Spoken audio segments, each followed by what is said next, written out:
Tonight on American Greed, bonus edition. Run away, buddy boy, run away. Leave it to the real men. Scott Menaged is a trash-talking star Go yourself. of a fix-it-and-flip-it TV show.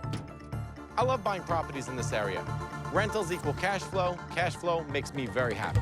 Menaged parlays his reality fame into a house-flipping and furniture store empire in the Valley of the Sun, where Scott Monaghan always comes first. He was an arrogant person, very pushy, very demanding.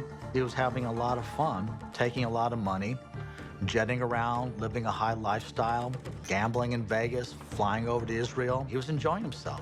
But when Menaged's $30 million lie begins to unravel, his unwitting partner ends up dead. Scott Monaghan described Denny Chittick's death as a gift. He said, "It's a dead man's word against mine."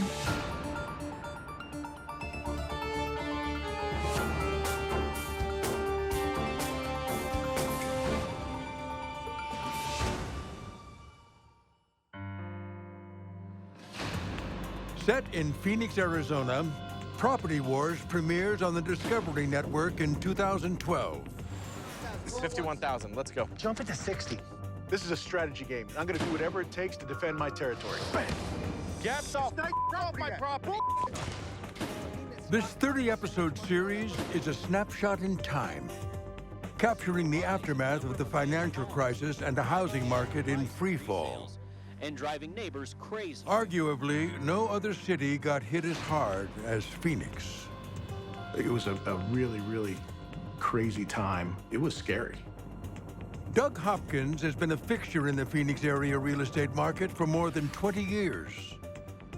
All of a sudden, poof, the floor just fell out. And houses that were previously bought for $300,000 were worth a third of that, $100,000. What the lenders did, because nobody would buy these, they wound up discounting the notes substantially to make it so that people at the courthouse steps would buy them so banks wouldn't have to take them in as inventory. And so we would go down and bid on them. The massive number of properties, quick turnaround, and daily bidding wars between potential buyers makes for a ripe reality TV show. Here I come, baby. And Property Wars producers want Doug Hopkins on the show. But at first, Hopkins has reservations of how it would affect his bottom line. I didn't want to be a part of it. At the time, I was the biggest investor in foreclosures in Arizona. I didn't want anybody knowing what was going on. But I took a look at it. I woke up one morning and I decided, you know, what the heck, I'll give it a shot. Hopkins appears on the show with a varied crew of house flippers and investors, all looking to cash in on an unprecedented foreclosure market. We would bid every single day. It's a live auction. When there's thousands of dollars on the line, it tends to create some animosity, tends to create some enemies. There was a lot of my competitors that I really liked, and there was some that I didn't like very much at all. One of his biggest competitors and co-star is Yum Tough Scott Monaghan, a New York transplant who is making a name for himself flipping houses in Phoenix. I didn't know who Scott was at the time. He was mostly bought houses on the west side of town. I bought some on the east side of town, and that kind of changed once the cameras started rolling. From the beginning, Scott Monaghan rubs Doug Hopkins the wrong way. The biggest problem I see in the East Valley is called Doug Hopkins. Doug Hopkins is always used to getting his way in the East Valley. No more. I'm coming in and I'm taking him down. I've been buying and selling real estate for almost 20 years. I'm the biggest buyer of trustee sale.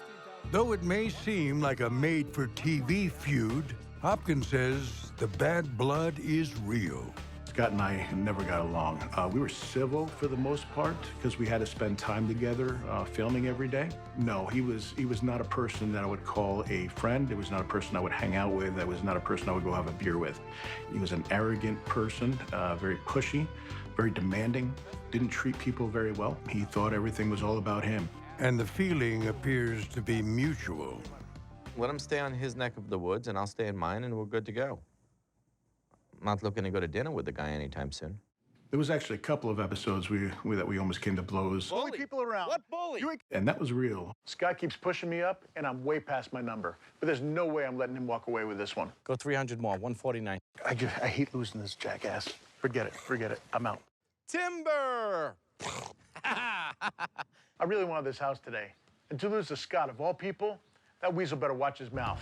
You know, he said some comments that really aggravated me. And sometimes you just get fed up with the antics, and I'd had enough that day.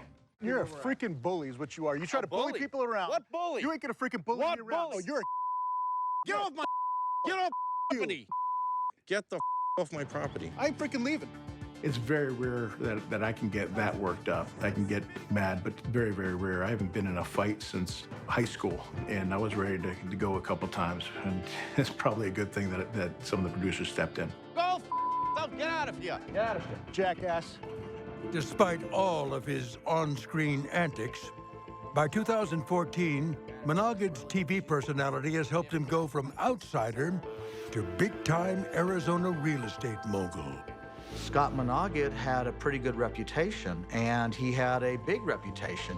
Scott was on TV, he was a star of a reality TV show, and a lot of people watched that show, and he was a local star.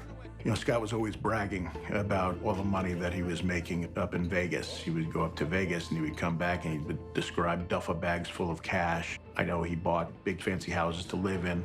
He had new cars all the time and, you know, just did his thing.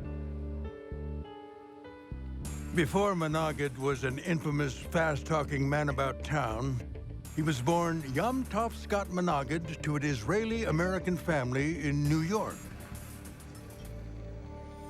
Around the late 1990s, he heads to Arizona to try his hand at real estate and catches the eye of Eric Weinbrenner, himself a rising star in the foreclosure business. I met Scott in 2002-03 through real estate. He was a very aggressive person that used to fix and flip. And in this line of business, you need someone that's aggressive, and then also his dad had capital, so I'm like, all right, it's kind of like a win-win, an aggressive, hardworking person with a dad with capital, because we could always utilize funds.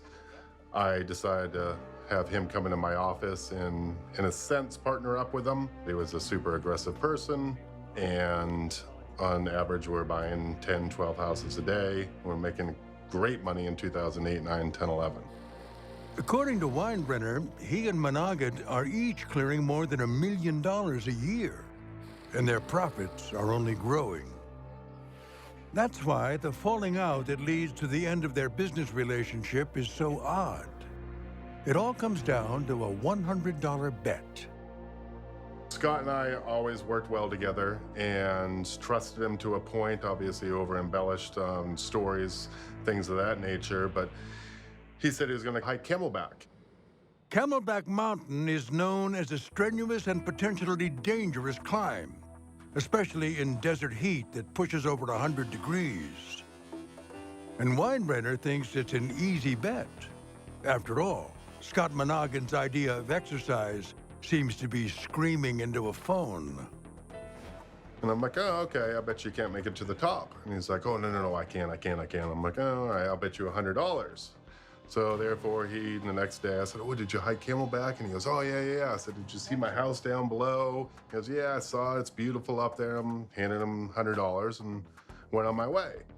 Later, Weinbrenner runs into an employee who was with Scott Monaghan on his supposed hike to the top of Camelback Mountain and asked him if Scott made it. I'm like, Matt, just curious if Scott actually made it to the top. And he goes, well, you are my boss. No, he didn't even make it a quarter of the way up. I'm like, okay. Weinbrenner stews on the alleged lie for a couple of weeks, then confronts Monaghan. I'm like, excuse me, I understand that you didn't hike Camelback and you stole $100 from me. And he goes, no, I paid you on one of the deals. And I'm like, no, I don't think you did. I'm like, which property? He goes, oh, I can't remember. Therefore, I said, we're done. Get out of my office, pack your crap, we're done. I said, we run way too much money in and out of these accounts, anywhere from $12, $15, $16 million a month. If you're willing to steal $100 from me, you're willing to steal $100,000. It was the last time Weinbrenner worked with Scott Menaged. And while he may have unknowingly dodged a very expensive bullet, others are not so lucky.